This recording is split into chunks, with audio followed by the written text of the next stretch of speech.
Could Diddy's upbringing have influenced his alleged crimes? This video reveals the enigma of P. Diddy, from Harlem to the headlines. Hello cruel world, my name is Dr Sohom. I'm a consultant forensic psychiatrist. I assess mentally disordered offenders for a living so that you don't have to. Today, we're delving into the murky waters of Sean Combs. We're asking, was Diddy's upbringing at the roots of his alleged criminal behaviour, or was it always part of his nature? So just to be clear, I'm not here to make any excuses for the crimes he's been accused of, but to try and understand more from a psychological viewpoint. Sean John Combs was born on the 4th of November 1969 in Harlem in New York. And at the tender age of 2, Diddy's father, Melvin Combs, was murdered. He was shot in his car, a crime that this day remains unsolved. This loss would have a profound impact on young Sean's psyche and development. Growing up in a single-parent household, Diddy was raised by his mother, Janice Combs. She worked multiple jobs to support her family, including as a model and as a teacher's assistant. So this early exposure to a strong work ethic and the hustle required to survive in a challenging environment might have planted the seeds for Diddy's future entrepreneurial spirit. Harlem in the 1970s and 80s, it was a tough place to grow up. The neighborhood was plagued by violence, by drug dealing and poverty. And young Sean would have been exposed to these harsh realities on a daily basis. So from a psychological perspective, this constant exposure to danger and to illegal activities can normalize risky behavior, and it can blur the lines between right and wrong. Moreover, the absence of a father figure during these formative years can have far-reaching consequences. Children who grow up without a father potentially can struggle with the following psychological issues. Number one, emotional development. So children may struggle with emotional regulation, leading to increased anxiety, depression, and also difficulty forming healthy relationships. Number two is self-esteem. So the absence of a father figure can negatively impact on a child's self-esteem, leading to feelings of inadequacy and low self-worth. Number three is behavioural problems. So children may exhibit behavioural problems such as aggression and delinquency and even substance abuse. Number four is academic performance. So the lack of a father figure can negatively impact a child's academic performance, leading to lower grades and increased school dropouts. Number five is social skills. So children may have difficulty developing social skills and forming healthy relationships with their peers. Number six is identity formation. So the absence of a father figure can make it difficult for children to develop a strong sense of identity and to understand their role in the world. Now, just to be crystal clear, I'm not saying that growing up in a single parent household automatically leads to any of the above or even to criminal behaviour, far from it. Many individuals from similar backgrounds go on to lead successful, law-abiding lives, but when we're looking at the psychological factors that might influence someone's choices, these early experiences, well, they just can't be ignored. Let's move on and talk about the rise of an empire, from Paperboy to Puff Daddy.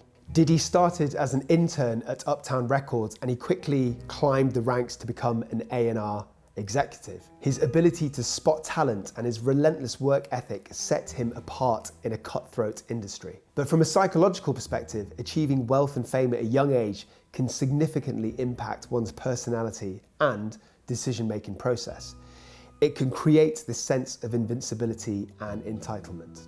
In addition, Diddy grew up around normalized criminality. So throw in the music industry's culture of excess and power, and you've got yourself the ingredients of a narcissist. For someone who grew up in a challenging environment, this world of excess might have seemed like the ultimate validation of success. But the very traits that made Diddy successful, his ambition, his willingness to take risks, his desire to be on top, could potentially contribute to crossing ethicals or legal lines. It's a phenomenon we sometimes see in highly successful individuals across various fields: entertainment, celebrity, music, business. The drive that propels them to greatness can also lead them to believe that they're above the law. As Diddy's empire grew, so did his public persona.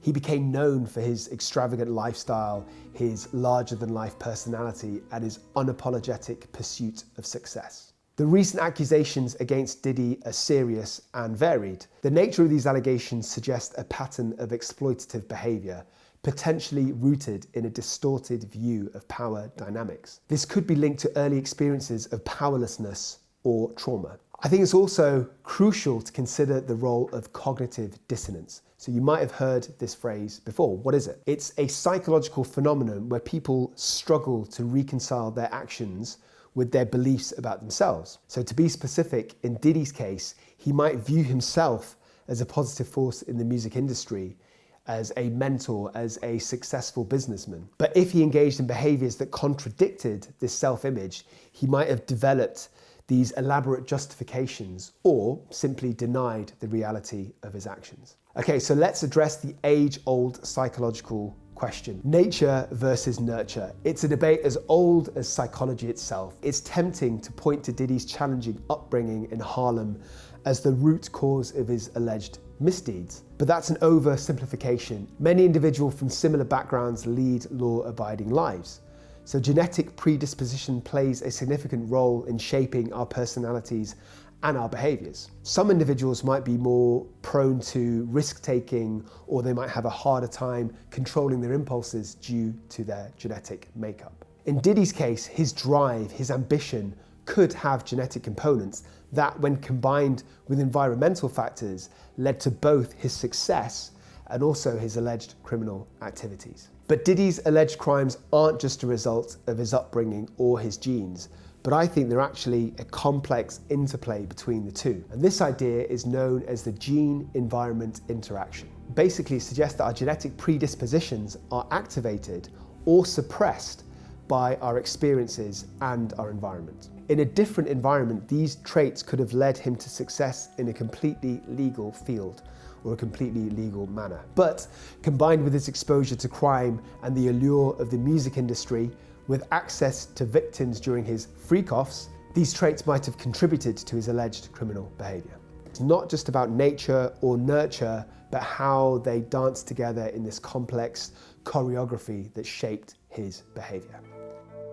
So let's summarise the main points of this case. There's an early exposure to strong work ethic and the hustle required to survive in a challenging environment, which might have planted the seeds for Diddy's future entrepreneurial spirit. Moreover, the absence of a father figure during these formative years can have far-reaching consequences, like struggling with emotional regulation, like problems with self-esteem and behavioural problems. And then throw into the mix, you've got somebody achieving wealth and fame at a young age, and this can significantly impact one's personality and decision-making process.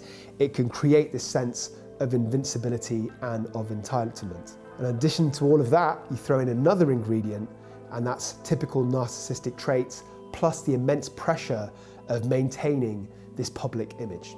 All of this can potentially drive somebody to engage in increasingly risky behavior or unethical behavior to maintain their status and also their lifestyle. It can also, all of this kind of coming full circle, can be linked back to their narcissistic need and desire for attention. So I think this is a case that will keep unfolding. The court case is yet to come, obviously. So it's going to be interesting to see what happens at the next term. And I might potentially make some other videos about this topic for all y'all. But thanks for watching this one. If you liked it, and if you found it useful, please give it a thumbs up. And if there's any other cases you'd like to hear about, let me know in the Schmoment Schmection. See you next time.